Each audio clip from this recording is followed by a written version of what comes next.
Company का नाम है एनएसडीएल यानी कि नेशनल सिक्योरिटी डिपॉजिटरी लिमिटेड। सो दोस्तों अगर हम एनएसडीएल की बात करें तो अभी रिसेंट में एनएसडीएल की जो परफॉर्मेंस है वो काफ़ी ज़्यादा डिसअपॉइंटिंग हमें दिखी है। 52 वीक हाई से 17% की गिरावट हमें देखने को मिल रही थी।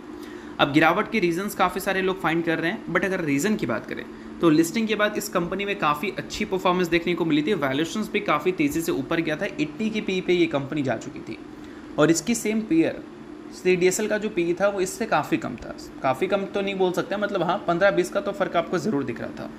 फिर मोतीलाल ओसवाल का एक रिपोर्ट पब्लिश हुआ था कि जितनी भी पॉजिटिव चीज़ें हैं वो सभी चीज़ें प्राइस्ड इन हो चुकी हैं। तो प्राइस्ड इन हो चुकी हैं तो यहाँ से और भी तेज़ी आना थोड़ा एनएसडीएल के लिए मुश्किल हो गया था। और उस बीच में अगर सेंटिमेंट्स देखोगे बाजार का तो कुछ खास अच्छा था नहीं। इस वजह से लगातार वैल्यूएशन हमें टूटता हुआ दिखा था, क्योंकि जब भी बाजार के सेंटिमेंट्स खराब होती है तो अक्सर उन कंपनीज़ में गिरावट होती है जो कंपनीज ऑल टाइम हाई पे है और जो कंपनीज़ के वैल्यूएशंस काफ़ी एक्सपेंसिव हैं।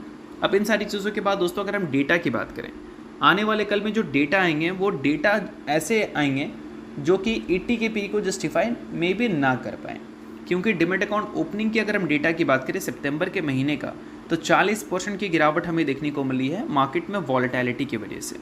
अब इस चीज़ को देखो, जनवरी से लेकर सितंबर के पीरियड में पिछले साल 2024 में 36.1 मिलियन डिमेट अकाउंट ओपन हुए थे और इस बार 21.8 मिलियन डिमेट अकाउंट ओपन हुए हैं। तो जो 14 मिलियन का गैप है वो ये बताता है कि पिछले साल के मुकाबले इस साल सेम पीरियड में 14 मिलियन कम डिमेट अकाउंट ओपन हुए हैं। ग्रोथ छोड़ो, 14 मिलियन कम हुआ है।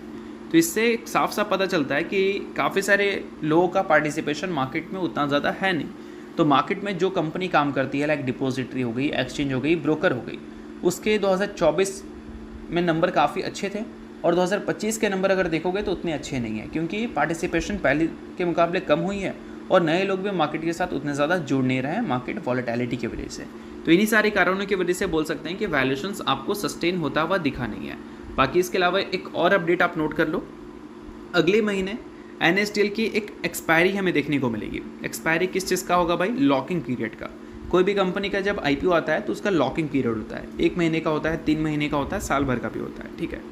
तो 3 महीने का जो लॉकिंग पीरियड है वो 3 नवंबर को एक्सपायर होगा और 8 मिलियन न्यू शेयर्स एलिजिबल हो जाएंगे मार्केट में ट्रेड करने के लिए। और टोटल इक्विटी की बात करें तो 4%। तो अगर मान लो 3 तारीख को लॉकिंग पीरियड एक्सपायर होने की वजह से अगर कोई एक बड़ा प्रॉफिट बुकिंग देखने को मिलता है तो इससे बिल्कुल भी हैरान मत होना, क्योंकि ये चीज़ें हमें देखने को मिलती हैं उन कंपनीज़ में जिस कंपनी की परफॉर्मेंस IPO के बाद अच्छी रहती है, लिस्टिंग गेन अच्छा मिल रखा होता है और लॉकिंग पीरियड कंपनी का एक्सपायर होता है, तो अक्सर ये चीज़ें होती हैं, प्रॉफिट बुकिंग होने लगती हैं। तो ये सारी चीज़ें आप नोट कर सकते हैं अगर आप एनएसडीएल के इन्वेस्टर हैं। बाकी मैंने आपको किसी भी तरह का रिकमेंडेशन नहीं दिया है।